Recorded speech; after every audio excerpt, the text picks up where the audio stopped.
Maxim 32. Sages eat slow, devotees half satisfy their appetite. Recluses only eat, preserve life. Youths until the dishes are removed. Old men till they begin to perspire. But calendars till no room remains in the bowels for drawing breath, and no food on the table for anybody. A slave to constipation spends 2 sleepless nights, 1 night from repletion and another from distress. And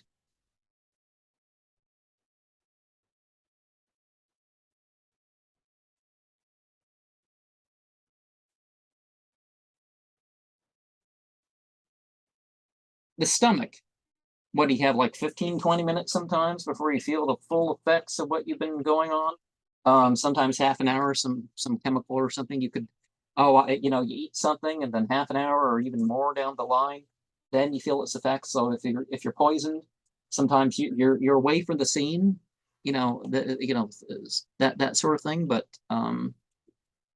be aware of how much you're going to need, and you won't run into so many stomach problems. Same thing with other desires, right?